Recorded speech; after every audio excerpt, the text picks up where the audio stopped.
do ano é marcado pela campanha Janeiro Branco, que tem como principal objetivo discutir a saúde mental. Idealizado pelo psicólogo Leonardo Abraão em 2014, o projeto convida as pessoas a refletirem sobre suas vidas e qualidade dos relacionamentos e ainda incentiva o debate sobre o tema em todos os espaços. A escolha de janeiro é estratégica, pois o começo do ano pode gerar ansiedade pelo desejo de cumprir as metas dos 12 meses seguintes e frustração por não ter cumprido as metas do ano anterior. Além disso, costuma ser um período de muita reflexão. Atualmente, os transtornos mentais são a terceira maior causa de afastamento no trabalho, gerando solicitação de 43.300 auxílios-doença, de acordo com o último levantamento da Secretaria da Previdência, feito em 2017. E é por isso que nós estamos aqui com a doutora Silvia Rocha, que é psicóloga, e ela vai debater com a gente saúde mental. E aí, doutora, como vai a senhora? Por favor, sua palavra. Oi, tudo bom? Eu sou Silvia Rocha, como ele comentou, né? Sou especialista, psicóloga especialista em cognitiva comportamental, né? Uma abordagem da psicologia, né? E eu vim aqui então para falar sobre a saúde mental da população em geral, né? Durante essa pandemia. Certo. Agora a gente vê nesse período de pandemia, doutora, muitos profissionais da saúde que deveriam ser talvez a pessoa a dar o exemplo na visão dos leigos, mas com efeitos psicológicos atuando, se eclodindo no meio deles. Como é que a gente pode entender isso? Por que que isso acontece? O que que motiva um profissional da saúde, claro, devido à pressão, devido ao afastamento, devido à preocupação com seus entes queridos, a gente acredita, mas a senhora poderia descrever como fica esse universo comportamental? Então, primeiro assim, eu acho que a gente precisa entender um pouquinho o que acontece com a gente, né? Com o ser humano na vida diária, no cotidiano, né? Nós somos alimentados por hormônios, né? Vários hormônios, mas tem alguns especificamente que cuidam da nossa saúde mental, assim, questão de depressão, estresse, né? E durante a pandemia, não só os profissionais da saúde, mas como a população em geral, eles vêm acometidos de uma baixa desses hormônios, né? Que são neurotransmissores, que eles são cultivados por situações do dia a dia, né? Por um abraço, né? Que é a ocitocina, por exercícios físicos, por exposição ao sol, interação com amigos. Então, tudo isso que nos foi tirado nessa pandemia, né? Tudo isso nos foi cometido de um isolamento desse tipo. Então, tudo isso veio reduzir. Os da saúde, os profissionais da saúde, além de tudo isso, ainda eles sofrem uma pressão muito grande, né? Eles estão também na linha de frente, vivenciando um vírus que eles não conhecem, né? E eles sabem que eles estão lá e que eles podem levar esse vírus para dentro das suas casas, né? Para os seus familiares. Eles se preocupam com como eles estão agindo, se é a forma correta, né? Porque ainda está muito em estudo, então eles sentem a culpa. Será que eu estou fazendo certo? Será que eu estou agindo certo? Esse procedimento, essa medicação, né? Então eles são cobrados isso constantemente, né? Então a sensação deles de culpa, né? De se perde um paciente, ou se eles realmente estão conduzindo da melhor maneira, é muito forte nisso neles. Mesmo eles sabendo que eles precisam controlar a ansiedade, controlar os níveis, né, de serotonina, tudo isso que eles conhecem muito bem, porque eles são da área da saúde, mas eles são seres humanos, e eles estão lá, e eles estão de coração fazendo o trabalho deles, e acaba não conseguindo fortalecer esses hormônios, né? Agora, doutora, pelo fato de eles serem profissionais da saúde, existe alguma maneira prática de eles cultivarem outra vez a presença desses hormônios? Porque a gente entende que a quantidade desses hormônios que circula no sangue desses profissionais é que fazem a autorregulagem psicológica.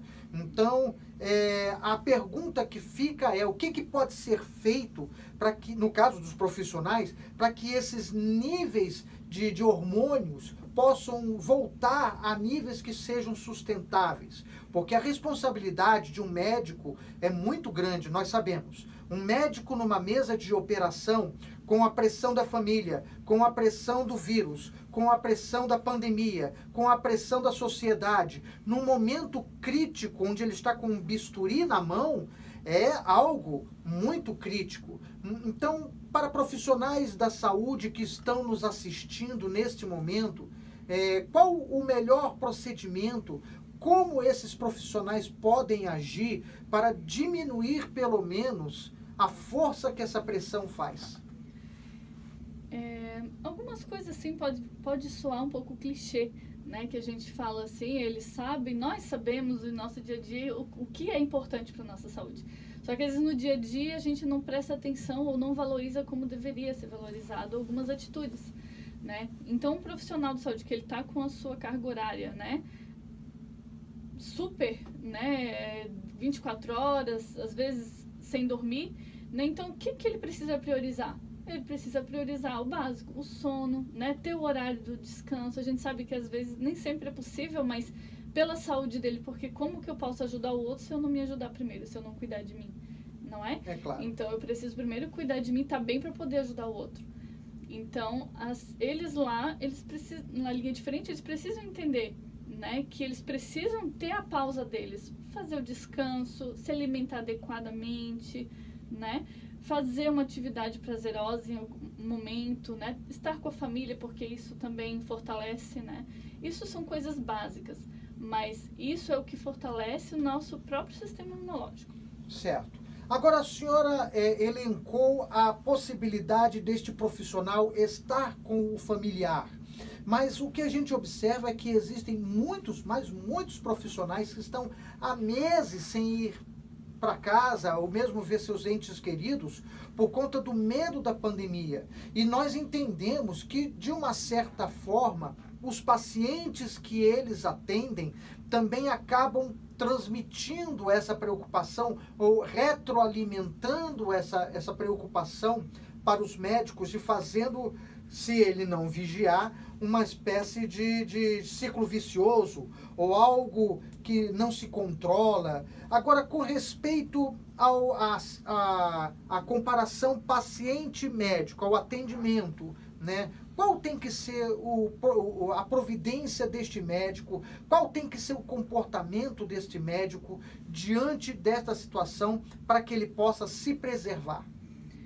Com relação à família que tu comentou, né? Cada caso, né? Cada médico, cada profissional, ele sabe até onde ele pode ir com o seu familiar, né? Se ele tem um familiar que ele, para resguardar a segurança dele, ele não pode chegar perto, quais são os meios hoje? Né? Uma videochamada, né? Uma conversa.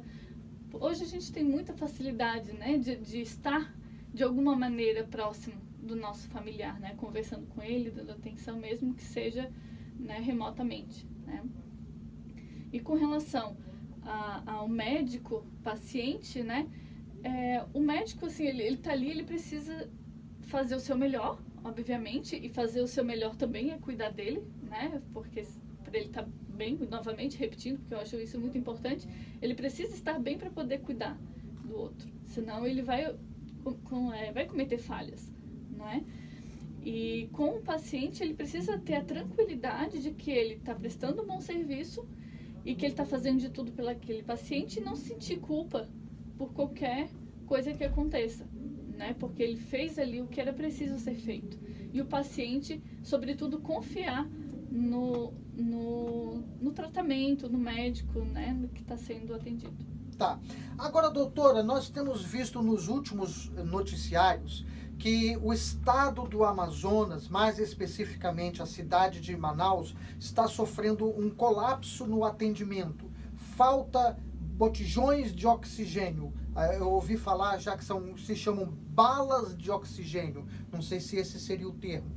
Mas está faltando. E a Força Aérea Brasileira, inclusive a Força Aérea dos Estados Unidos, o governo da Venezuela, coisas que a gente está lendo, estão fornecendo oxigênio para o estado do Amazonas. Como é que deve ser a situação psicológica, o quadro psicológico que isso pode alcançar? Porque o que nós estamos vendo no Amazonas é uma situação de guerra.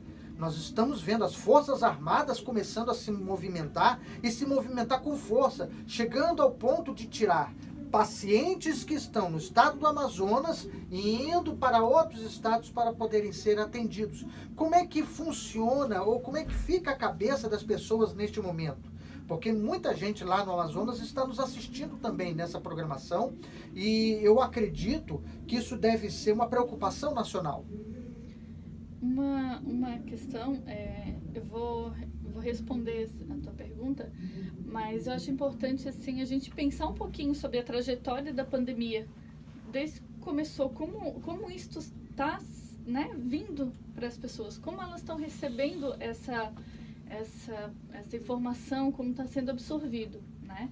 Nós tivemos aí no início da pandemia um período em que as pessoas estavam extremamente ansiosas, porque elas não sabiam o que ia acontecer amanhã, né? Então elas estavam preocupadas se amanhã teria emprego, né? Se elas teriam, como seria sair de casa, como que esse vírus vai chegar na minha casa, será que realmente é tão grave quanto estão falando? Então estava cheio de perguntas nesse sentido, né?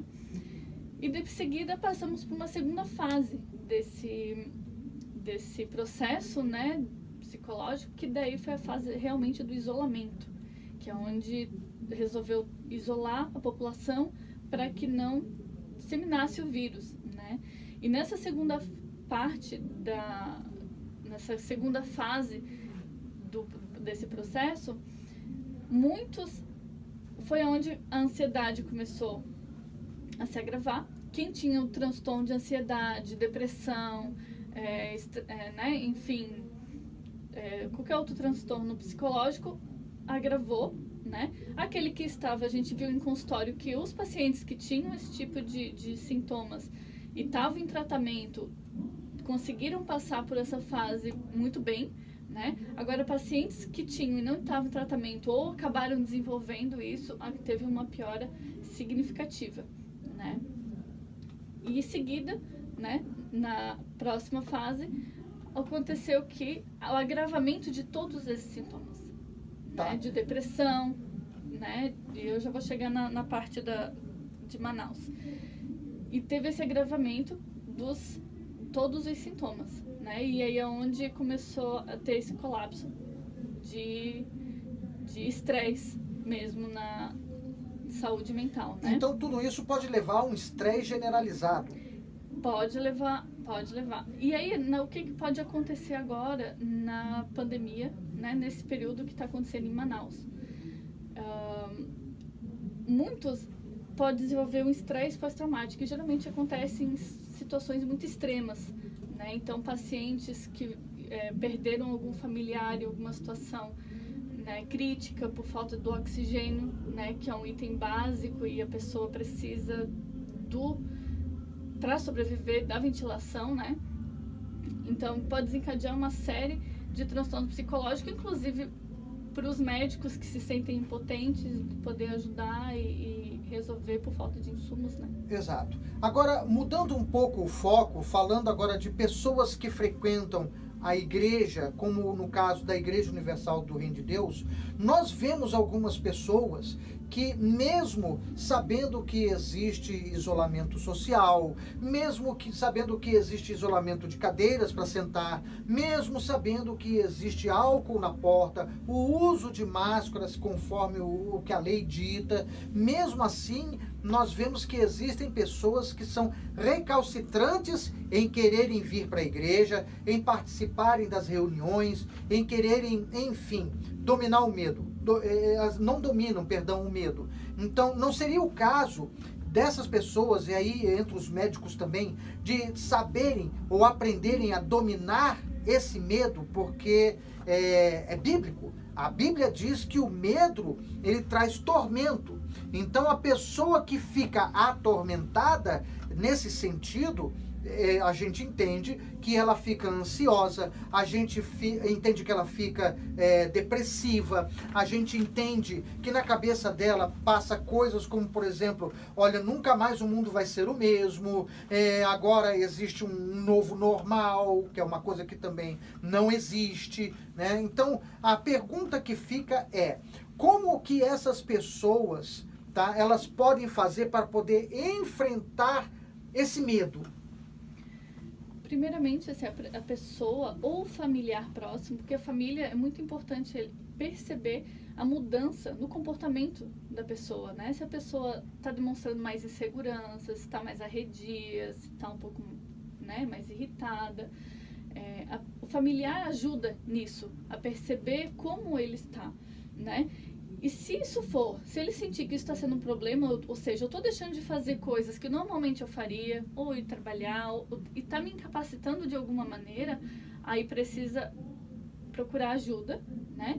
Para poder entender e saber como lidar com essa situação. Porque realmente, assim, tudo tem que ter um linear, né? Precisa ter um equilíbrio, porque senão nada demais o medo te protege, mas também pode te incapacitar.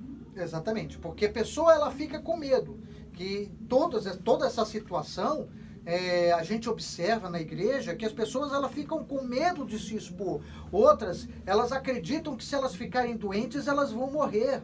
Outras, elas acreditam que elas podem deixar o familiar doente. Mas há motivo da pessoa se preocupar, pergunto eu, tendo isolamento social, distanciamento, existindo a máscara, existindo o uso do álcool em gel, existindo a cultura de se lavar sempre as mãos. Eu pergunto, existe motivo para que a pessoa tenha medo? Ou será que bastava a pessoa lembrar desses fatos e ela, lembrando que ela executa, eu pergunto, ela tem motivo de ter medo? Ela tem motivo de ter depressão? Ela tem motivos para tanta coisa ruim? Então, a depressão, ela tem uma coisa diferente disso, né? Não é causado exatamente pelo medo, né? É pela falta das substâncias químicas no cérebro, né? Mas, assim, todo cuidado, ele é necessário, né? Sim, realmente, todo cuidado para sair, né, para se higienizar. E como eu falei, a pessoa tem que se fazer uma autoanálise e ver o quanto isso está impactando na vida dela. Se isso, né, tá deixando de trabalhar, tá deixando de fazer outras coisas, aí precisa procurar ajuda. Entendi. E ansiedade, doutora? Então, a ansiedade, assim, ela é gerada por tudo isso, pela sensação de não saber o que vai acontecer amanhã, né? Essa ansiedade não é palpável, né? Perde o controle. E isso, né, a gente perdendo o controle gera sintomas, né? Alguns sintomas como falta de ar, né? Ataque cardíaco, né? Mas é importante salientar que todos nós nascemos com ansiedade. A ansiedade é nossa, né? Todos nós temos um pouco de ansiedade. É importante saber até quanto isso é saudável e até quando isso está sendo prejudicial para nós. Entendi. Agora, a gente tem o registro de um fato interessante. Uma pessoa, ela havia ido ao médico se queixando de sintomas de Covid-19, mas o diagnóstico médico disse que aquela pessoa estava sofrendo, na verdade, era de uma crise de ansiedade. Como é que é isso, doutora? A pessoa, você imagina, a pessoa, ela tá preocupada, todos nós estamos muito atentos ao nosso corpo, né? Pensando o que nosso corpo está acontecendo com ele agora. Opa, espirrei. Opa, né? Antigamente a gente espirrava e pronto, passava o dia. Mas agora eu espirrei uma, duas, se eu tossi, Então tudo isso para a pessoa que tem né, a propensão à ansiedade, ela vai ficar preocupada, opa, tossi de novo, né? E aí aquilo já vai, e a ansiedade já vai mudando a respiração já muda. Né? Daqui a pouco ela vai estar sentindo falta de ar, porque daí vai associar o espirro, a tosse com a dor de garganta do tempo, e aí acaba chegando no médico e não sendo o Covid. Né? Mas é sempre importante frisar de que é importante, mesmo nessa situação, ir no médico. Lá ele vai dar o diagnóstico correto, lá ele vai avaliar o que realmente é, se é o Covid ou se é ansiedade, e passar o tratamento adequado. Perfeito. Agora nós vamos a dicas. Eu gostaria que a senhora passasse dicas de como a gente pode combater a ansiedade, especialmente nestes tempos de pandemia. Ansiedade, e não só a ansiedade, como outros transtornos, né, que pode dar síndrome do pânico, qualquer outro sintoma que possa surgir, né, nesse período, é estimular aqueles hormônios que eu brinco, que é os hormônios da felicidade, que são os hormônios que nos motivam a levantar todo dia e trabalhar, que nos dão garra, que nos dão alegria, né? Que a depressão, por exemplo, né? Ela não é uma depressão, né? A gente está acostumado a falar de depressão como se fosse uma coisa só, mas são vários tipos de depressão, né? Então, o diagnóstico correto de todas as doenças psicológicas, né? Ela precisa ser diagnosticada por um profissional correto, ou um psiquiatra ou um psicólogo, que estão capacitados a fazer esse tipo de avaliação, né? E sabendo exatamente o que você tem, você pode fazer o tratamento, né? Mas para prevenir, né? Vamos falar da prevenção dessas doenças, que a gente quer fazer isso no dia a dia. O que a gente faz no nosso dia a dia? Se alimentar bem, que isso, como eu falei no início, é um pouco clichê, mas é o que realmente é a base, né? Às vezes não dá bola porque é uma coisa simples. Mas então, se alimentar bem, dormir bem, né? Abraçar, né? Quem a gente ama, apesar da pandemia, com todos os cuidados, né? A pessoa que pode, abrace, beije, né? Transmita carinho, faça carinho, receba carinho, né? Exercício físico, isso assim, os médicos falam diariamente, todo mundo fala, mas além do corpo em si, ele também libera endorfina, né? Que são os hormônios que te dão sensação de prazer. Então, isso são atitudes, assim, simples, né? Se culpe menos, né? Seja bom com você, né? Seja legal com você, né? O que você diria para o seu amigo? Quando você começar a sua autocrítica, você pense, o que eu diria para o meu amigo se tivesse essa situação? Eu criticaria do jeito que eu me critico, né? Eu falo sempre isso com minha paciente. Mas você falaria isso para a pessoa que você ama?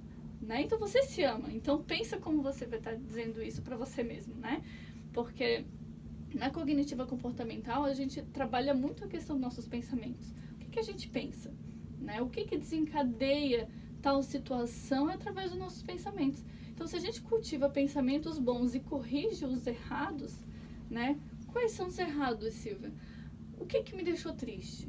Né? O que me deixou para baixo? O que me deixou ansioso? Tenta fazer, né?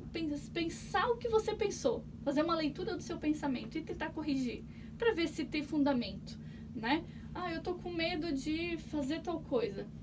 Qual é o sentido de eu ter medo disso? Vamos lá, tem lógica, né? Pensa sobre o seu medo. A senhora poderia dar um exemplo mais prático? A gente... Porque o que eu estou entendendo que a senhora está falando está sendo assim. Existem ansiedades que são específicas para certos tipos de pessoas.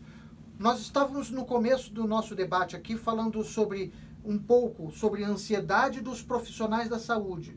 Mas existe também as ansiedades da dona de casa, que está lá trancafiada em casa, com os filhos, que não estão podendo ir para a escola, e que ela está vivendo aquela realidade. E aquilo está trazendo ansiedade. Nós temos a ansiedade do pai de família, que ficou desempregado, que não está conseguindo arrumar emprego, ou que está sendo obrigado a trabalhar remotamente, como é o caso de alguns. Nós temos a realidade do empresário, que não está podendo abrir o seu comércio para poder receber as pessoas na forma conveniente e que ele era acostumado a ganhar dinheiro abrindo o seu comércio àquela hora, com aquele X procedimento. Então, a gente percebe que existem ansiedades específicas. Aí eu pergunto, existe no cômputo geral, no cômputo geral não, perdão, mas no mais específico, dicas que a gente pode dar, por exemplo, para a dona de casa. A dona de casa que é ansiosa, o que ela pode fazer nessa situação? Nós temos muitas donas de casa que nos assistem através dessas lives. Então, de repente, poderia ser interessante a senhora comentar algo específico para as donas de casa. Isso é só um exemplo. Vamos lá. A gente conversou, né, que tudo precisa de um diagnóstico, porque até então nós temos uma ansiedade natural, nós seres humanos, né? Então, até quando essa ansiedade, ela me está trazendo prejuízo? Até quando está me trazendo sintomas, né? Então, isso é a primeira coisa, assim. Quanto uma ansiedade nossa, comum, assim, ainda não patológica, ainda não é que precisa de uma intervenção de medicamento, uma intervenção profissional, né? O que ele pode fazer? Pode pensar nas suas atitudes, né? Eu tô ansiosa amanhã, como é que vai ser amanhã? Respira, né? Respira, né? Faz a respiração diafragmática. Ela pode escrever, ela pode planejar? Ela pode se dedicar, pode fazer o planejamento, isso também ajuda, né? Mas pensar que amanhã ela vai resolver. Não adianta ela tentar resolver hoje o que ela só vai poder fazer amanhã, né? Então é deitar e descansar, porque aquele momento ela não vai conseguir resolver o problema. Ou se ela conseguir, ok, ela resolve e dorme. Mas se não, se for amanhã para resolver, espera chegar amanhã e aí sim ela toma as providências. Isso então é aplicável à dona de casa, aplicável ao empresário, aplicável à criança que está em casa ansiosa, querendo descer e ir para o parquinho, né? E ela não pode. É aplicável então ao pai de família que está desempregado ou aquele que está fazendo um trabalho remoto. Seria por aí então. Isso, exatamente. Além desse jogo de controlar os seus pensamentos, de planejar mais, né? O que existe de exercício prático recomendável pela psicologia que a pessoa poderia fazer? Com ansiedade. Se está um nível assim, de respiração, então sentar, relaxar, fazer uma respiração diafragmática, né? Com calma, para baixar aquela adrenalina, se tem, né? Fazer O que é uma respiração diafragmática? É aquela respiração lenta, aquela respiração, sabe, de bebezinho? Respirar devagar. Senta, agora respira. Isso, solta devagar a respiração. Solta agora. Ai. Isso, vai. Respira de novo. Faz várias vezes, né? Isso é respiração diafragmática, é a primeira indicação de, né, num momento de crise de ansiedade, para qualquer pessoa. Existem pessoas, doutora, que aproveitam o seu tempo. Nós acreditamos que isso também combate a ansiedade. Então, há pessoas, eu pergunto, que querem gastar o seu tempo com alguma coisa mais lucrativa, alguma coisa que venha mais enriquecer mais a alma da pessoa. A pessoa, ela está em casa, ela acaba tendo que dedicando-se mais à família. Seria por aí? Sim. Isso, cada pessoa vai encontrar, né? Se conhecendo, vai a partir daí, vai se conhecendo o que eu quero fazer, o que eu gosto de fazer. Talvez a gente, antes da pandemia, a loucura do dia a dia, a gente não pensou no que eu gosto de fazer. Agora a pessoa ela pode parar, ela pode pensar, o que me faz feliz? O que eu gosto de fazer? Né? E aí se dedicar àquilo, porque aí vai estimular aqueles nossos neurotransmissores. Entendi. Agora, mudando ainda um pouco de foco, a gente tem percebido que no mundo, as cidades onde a pandemia foi mais evidente, onde houve um choque mais evidente das leis com respeito ao combate à pandemia, a gente percebe que houve um choque negativo com respeito às famílias e mais ainda aos casamentos, né? Há pesquisas que mostram, por exemplo, que mesmo em cidades da China, que nós sabemos que é um regime comunista. Famílias estavam se dissolvendo, marido e mulher não estavam mais se aguentando dentro de casa. Era homem espancando a esposa dentro de casa, gerando crimes, né? Pessoas que estavam acabando indo presas porque não estavam aguentando mais o cônjuge dentro de casa, os filhos dentro de casa. Seria isso também sinal de uma necessidade de se controlar essa ansiedade? Exatamente, assim, a pandemia, ela trouxe... Porque, veja bem, doutora, as pessoas, elas estão nessa pandemia se vendo obrigadas a se suportar mais, quando, na verdade, elas deveriam se amar, porque se trata de família, se trata do amor do marido, da esposa, se trata do amor dos filhos, do bichinho de estimação, né? Então, não é o que está acontecendo. A gente vê as pessoas se degladiando, porque ficam ali o dia inteiro dentro de casa, uma olhando para a outra. O que poderia ser feito, né, para poder mudar essa situação? Primeiro a gente precisa entender o porquê disso, né? Por que as pessoas estão... Por que está acontecendo isso, né, com a humanidade? Imagina que vínhamos de uma rotina em que a pessoa saía de manhã, ia trabalhar, né, tinha o convívio com os colegas, né, apesar do estresse do trabalho, ia almoçar, ia tomar um café, e, né, chegava em casa, estava com saudade da esposa, da família, né? Aí já era um outro clima, né? Já cheguei em casa para desestressar também um pouco do trabalho.